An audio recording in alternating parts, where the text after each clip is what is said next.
Welcome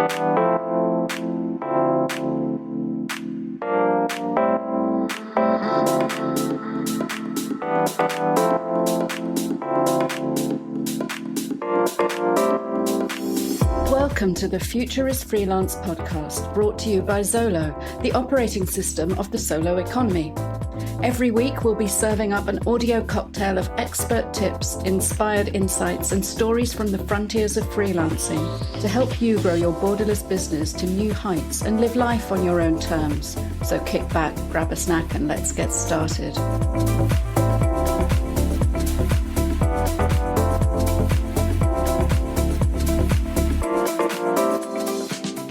It's time for one of those musing and reflective episodes where you just get me and I unpack an idea that's been bubbling in my head as I talk to different solopreneurs and commentators and other independents in the future of workspace. Now, these shows tend to be a bit more abstract and out there than our usual guest expert format. So don't worry if you find some of this a bit too intangible for your tastes. We'll be back next week, or in 2 weeks' time, next episode, with our regular interview sessions.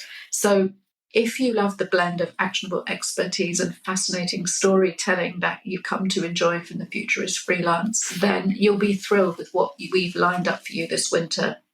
So don't touch that subscribe button. There'll be plenty of what you're used to coming up soon. But for now, you get me, because as well as reminiscing about childhood foods, which might seem a bit weird at first, I've got some important thoughts to share with you about how this relates to creating a meaningful freelance business offering in a crowded market space. And I hope that you've already listened to the last episode where we had Zoe from Zolo talking about SEO and how to stand out, because this kind of fits in with this. And it also fits with an upcoming episode we have about branding for your solopreneur or small business. So between the two of them, this is a way to start thinking about what you offer in terms of a metaphor of flavor and taste. And I hope it will help you in shaping that unique thing that is truly you. So I hope you come with me on this. I'd love to know what you think. In fact, if you've got feelings strong or not about anything to do with the podcast, whether this kind of episode is helpful to you, whether it's interesting, whether there's ideas you'd like me to explore, guests you'd really like to hear from, then please message me on social media. I'm Maya Middlemiss everywhere. So I'm the only person with that name online, pretty much. So if you find a social account, that's me. And it's up to you whether you message me privately or publicly. That's MayaMiddlemiss. LinkedIn and Twitter are probably best, but anyway you come across that, you're welcome to drop me a message. Tell me what you think of the show. Tell me what you'd like to hear more of. If there's any subjects that you have a burning curiosity about, if there are any guests that you think you would love to hear from. Perhaps you've got a great story yourself or something that will help your fellow freelancers and solopreneurs. So please, I'd love to invite you on the podcast, especially if it's new for you. You'd be very welcome. So do connect and tell me what you've got to share and why you think that would be useful for people. I would really love to hear from you. But for now, I'd like to take you back to a simpler time.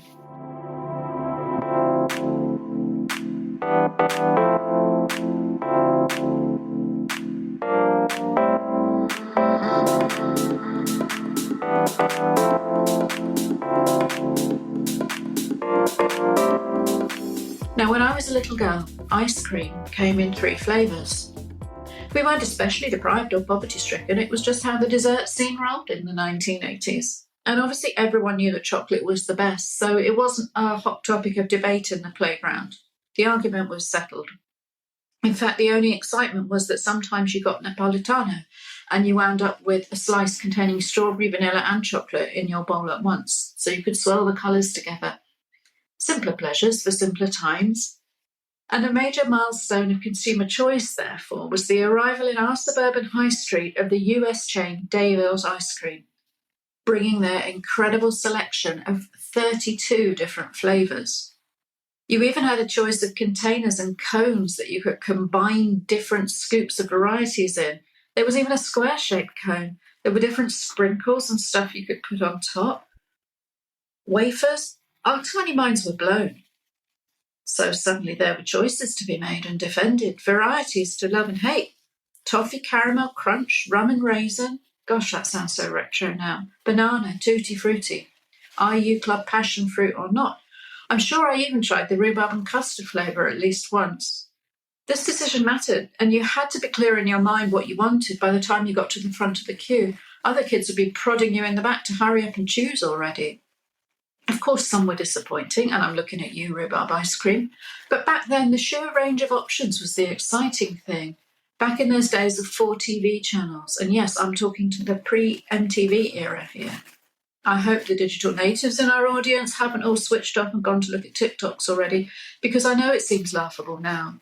But most products back then were not globalised, even for media and communications, never mind food products. If you were lucky enough to go on an exotic holiday to France or Spain from the UK, you saw completely different brands in the shops. I remember the thrill of buying Orangina drink and Hollywood chewing gum. And locally, brands were synonymous with specific products and limited ranges. There would have been no point any company making 500 flavours of ice cream or soup because they could never sell enough of any of them to a finite local market or distribute them further. Some of those brands of soup and ice cream from my childhood still survive into the supermarkets and online environments of today, even with their recognisable logos and packaging. But they take their place in a long tail of infinite choice. When it comes to ice cream flavours alone, Wikipedia says there are over 50 which are most notable, citation needed, and the Eminent Spoon report lists nearly 600 different varieties. That would have been way too much for any suburban high street to hold in temperature-sensitive inventory. But when the whole world is one marketplace, it doesn't matter so much. And maybe there's only one place in the world which manufactures goat's cheese and beetroot-flavoured ice cream, but that's probably sufficient. Somebody out there loves it, and that's enough. Indeed, the weirder and more wonderful my Google searches on this subject became, it was clear that the more niche the flavour, the smaller the provider to the more loyal and passionate audience of customers. Some of them have got entire subreddits. Frederick's Dairy in the UK can theoretically ship their fish and chip flavour ice cream anywhere in the world, that enough people care enough to order from them, and if they're prepared to pay for frozen shipping. But amazingly, some people are. And of course, if your product or service is digital, then the logistics are way simpler. What really matters is being found and chosen by your customers in the first place. If there are 600 flavours of ice cream alone, how many varieties are there of freelance photographer or developers or consultants or copywriters or travel advisors? How many out there are you competing with for freezer space? That's why, as a solopreneur, you really have to be somewhat weird and wonderful too. Whatever you're offering to the world, somehow you have to stand out to exactly the right buyers, the ones who'll not only give you a try, but will fall in love with you and come back over and over, who'll become a passionate convert and advocate and recommend you to their friends with pride and confidence. Someone who feels that their choice to be your customer reinforces their sense of who they are and what they need and what they're into, just as though you crafted your offering just for them, that somehow you see into their soul and develop the perfect recipe to feed their hunger, whether that's for a great mobile app or for bacon-flavoured ice cream, it doesn't matter. How many of these customers do you need? That depends. Tim Ferriss said you need 1,000 true fans so that you can launch any product or service successfully. That's enough of a critical mass, he reckons, to create the network effects you need to get the word out, to evangelise and recommend, whether via formal incentives like an affiliate scheme or simply by bragging rights on social media that they heard about your thing first and got to try it.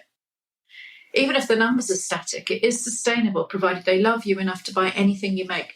If you have 1,000 true fans who will indeed want to be the first to have everything you release, and if you can create $100 worth of products a year, you can earn enough creator income, 100,000 ought to do it in this scenario, to sustain yourself.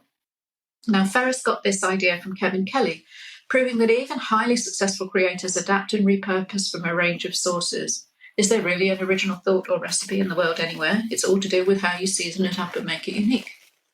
Obviously, you can play with the numbers to make it realistic for whatever it is you're offering for sale, and you might need fewer fans if your product or service has a higher price tag, and provided enough people need it to buy it on a regular recurring basis, of course.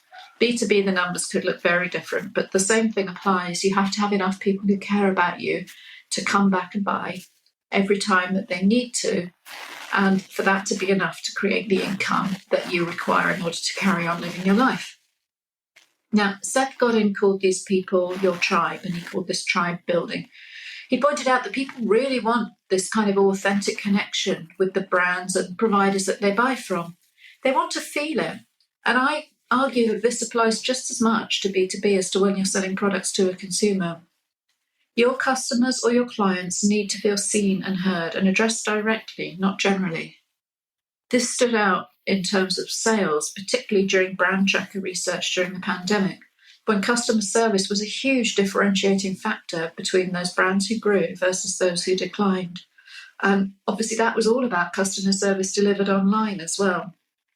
Now, big brands can do a great job of automating the personal touch with large numbers of customers. And there's great intelligent software for that now to really make it feel quite natural. But there is a huge advantage for freelancers and solopreneurs here because we really do know our customers far more individually, and we can communicate truly authentically in a way that larger companies, they just can't do it. They have to rely on automation to fake it to a certain extent, like segmenting customer lists according to the things that they're into and try to send timed communications that are triggered by different actions you take on their site and so on.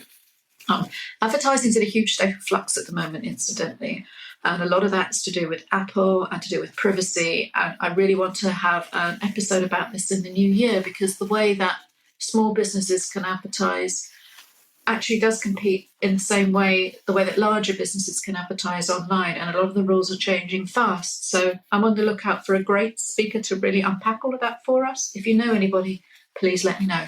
But anyway, I digress. The point I was trying to make was, once you're small, you have a much smaller customer base. You can really get to know those people individually and find out exactly how they like their recipes tweaked, how they like their stuff served up, how often, what temperature, with what side dishes, and so on. And big brands can't do that nearly as well. So they have to use data instead. And it's not fake to use data in an intelligent way to give people highly relatable customer service. But when you're a freelancer or a solopreneur, you're in a really strong position to make this connection truly genuine.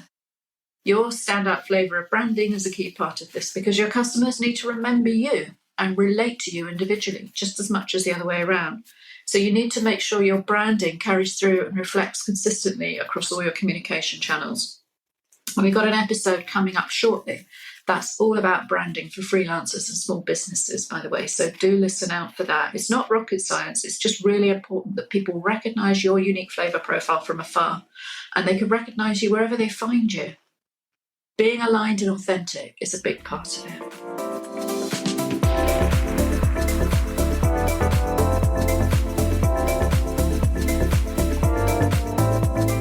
On a practical level, if you're making raspberry ice cream, you know that the product and the logo are going to need to be pink, unless you especially want to shock or provoke or challenge as a considered tactic. Otherwise, there's going to be a dissonance between what people expect and what they find, what they taste. And when you want raspberry ice cream, you know exactly what you expect there.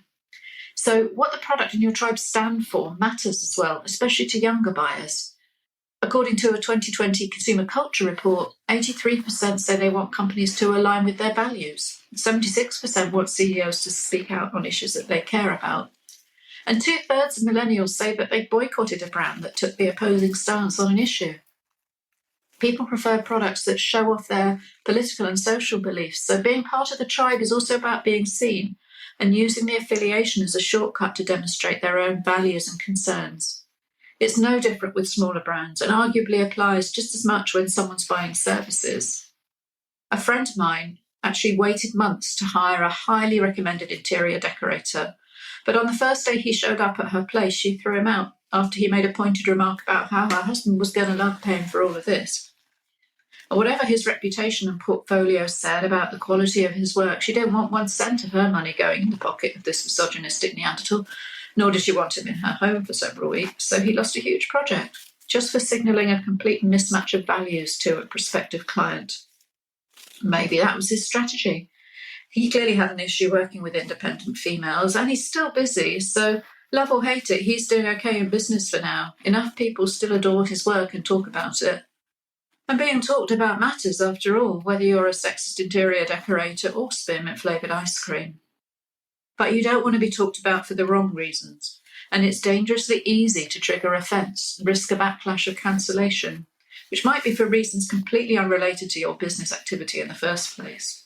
So it would be unwise for solopreneurs and freelancers to go out of their way to be controversial, socially or politically, or anything to do with your business, not just for the sake of it. Expressing values and beliefs through actions is one thing, but making unnecessary enemies is pointless. Being shocking is okay if that fits with your brand, but you don't want to be offensive, and you need to consider the customer's expectations. One of the most memorable ice cream flavours I ever experienced was in a Michelin 3-star restaurant on an exotic tasting menu. This dish was presented, and it was one of about 40 teeny courses. It was a tiny dish of what appeared to be 4 green olives, but instead it was 4 carefully shaped and presented little blobs of green olive ice cream. Completely shocking to the palate and challenging to the mind, even as the flavour was spot on. The temperature and texture was utterly unexpected. And I still remember it very clearly. I don't remember every dish that we had on that extensive and incredible menu, but those little olive ice creams are still with me. Now, the thing is, I would never buy a tub of that olive ice cream, even if, I had the funds to do it. I'm sure it was just an incredibly intensive process to produce something like that. But the flavour was just too much, and it would be really weird to eat a lot of it. So I think what that proves to me, thinking about this metaphor of freelance business, is that you don't want to be too weird. You don't want to serve too narrow a niche. Now, this was a famous chef who was able to get people to his restaurant for this extraordinary amount of money to have these tiny, exquisite dishes, but it is actually an incredibly narrow niche, and most of us aren't serving that kind of market. It's great to give people something to talk about and let them self-select, but you do have to be careful about deceptiveness, because it's all about context, obviously. Enjoying a gastronomic tasting menu, we were totally primed to be surprised and delighted, and that was exactly what we were expecting, and it was all part of the fun and part of the thrill. The stakes were low. We were just ready to be delighted. The thing is, though, if I hire a back-end developer, I don't want to be surprised.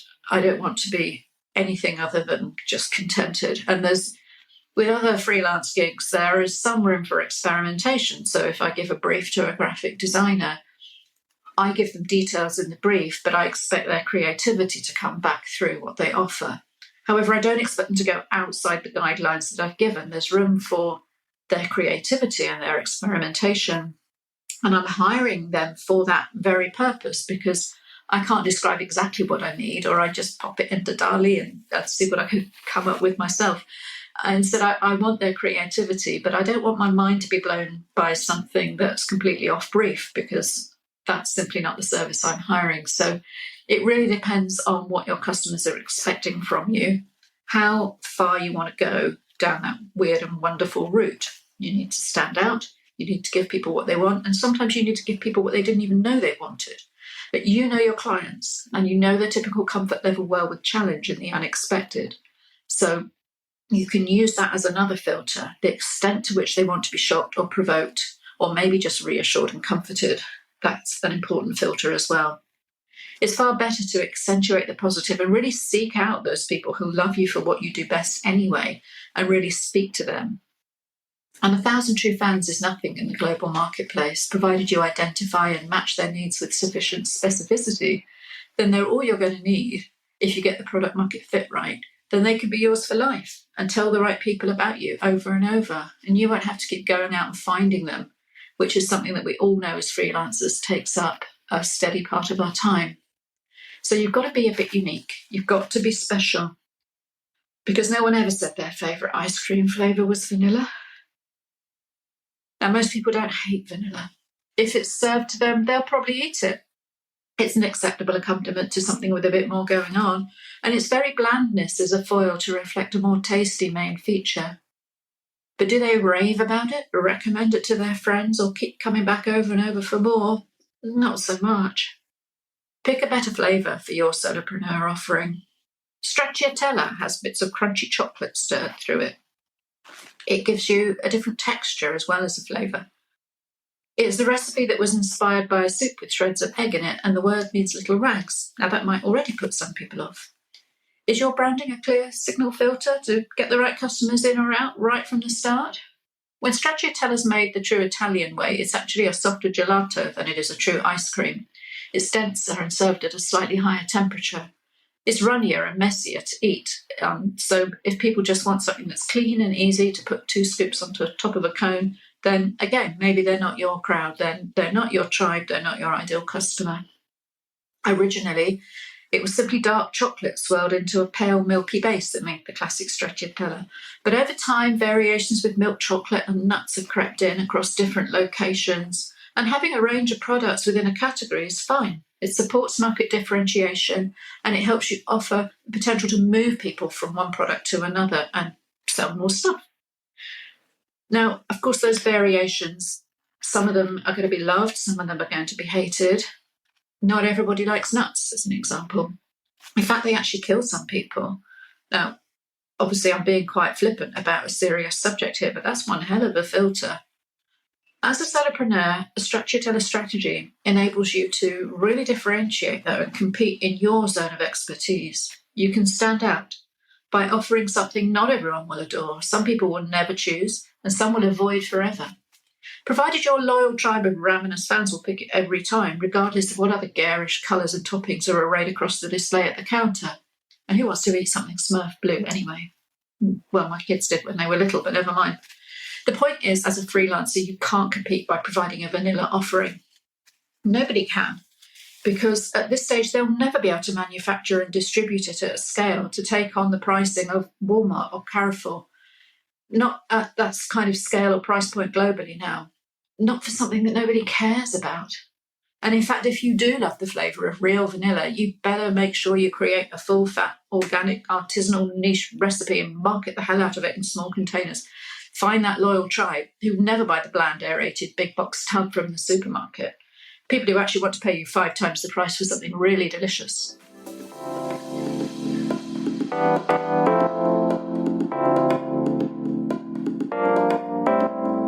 Are you feeling inspired about your own freelance future?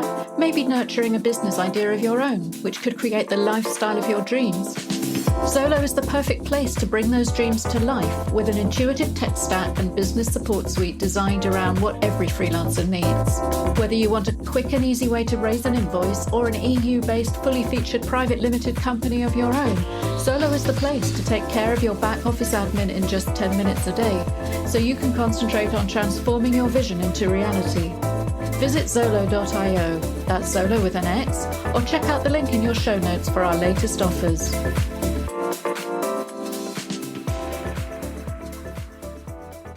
If I look on a platform like Upwork for writing gigs, the vast majority are seeking a quick dollop of vanilla. They want it cheap, they want it fast. They don't really care about the taste or quality of the ingredients. A straightforward serving of SEO content, filling up a web page the way low-quality food products might fill your stomach. They won't delight your senses or nourish your soul, but they'll do when you're hungry. It might not be a delight for the discerning human palate, but it will mop up enough search intent to drive people to their site. Perhaps an AI can even generate this kind of writing. Not unlike the vast factories manufacturing for the global food market, untouched by human hand or ingenuity. Is there any point my bidding on those gigs and trying to persuade them that they should really consider paying me 10 times more than their preferred budget to craft some truly amazing writing for their publication? Absolutely not. The market is saturated with big boxes of vanilla in different coloured tubs. That's the only thing they're interested in, and to be honest, the label doesn't matter. That's okay. It's not the pond I'm fishing in, and there are plenty of providers who can do the job for rates which might not even seem exploitative in their native economy and currency. That's the whole point of the 500 flavours in the global ice cream shop of which we're a part. So choose carefully where you want to put yourself on that counter. If you're bacon flavour, or even rum and raisin, some people will hate you enough just for existing to never want to taste what you have to offer. And that's just fine. You don't go out of your way to offend them, assuming they can get over the idea of bacon ice cream in the first place. And that's a fine line, admittedly. I mean, what? But it exists. The thing is, they're not your target market, just like I'm not the target market for bacon ice cream. So what I think about bacon ice cream doesn't matter. You need to be able to charge enough to support your small production run of your unique thing, to support your unscalable lifestyle freelance service offering. But that's okay if you've got your product market fit right to start with, and you followed the guidance in our recent episode about SEO, thank you, Zoe, then your tribe will find you in the first place. They'll taste what you've got, they'll like it, they will buy, and they will stay. There are enough varieties to go around, for sure. The ice cream counter is getting wider by the day. In fact, it's starting to spread into places we never expected, different departments of the supermarket, if you like. 90% plus of corporate leaders in a recent global survey quoted in Forbes by John Younger said they use freelancers in their business and said that they're going to increase their reliance on freelance talent in forthcoming quarters. During the current recessionary period, almost 80% of employers saying they're increasing their use of freelancers because they're suspending full-time hires. It's tragic to see the amount of people now in the tech sector, people I was working for a year ago, people who were being headhunted from one job to another. Now they're all looking for other positions. They're being laid off. They're talking to headhunters. They've got the for hire badge on their LinkedIn. It's all of that talent is coming into the freelance market, which is good. But the work still needs to be done, and it de-risks things for the enterprises to hire people on a fractional or contract basis instead of creating an employment liability. So this opens up new opportunities for all of us freelancers. And at times when large organizations are already shifting to more flexible and hybrid forms of working anyway, making greater use of freelance contractors makes even more sense to them. Not just because of the economic uncertainty, but because freelancers are already accustomed to flexibility. They're adaptable to different teams and different ways of working. Tech-centric project-based companies like Unilever and Google and Meta are building blended workforces where freelancers and employees work alongside each other to achieve specific business goals. Now, as a freelancer, you can go out to work for one of these companies as a contractor. If you want to do that, you don't want to be fish and chip flavour ice cream. A nice solid mango or pistachio will probably do better. Differentiated, distinct, but nothing to trip up the warning weirdo flags in a selection process. And bear in mind that that selection process will initially be quite automated. So you sometimes need to adjust your recipe and think about how am I going to fit into this blend, this corporate lifestyle, if that's the contract you want to win in the moment.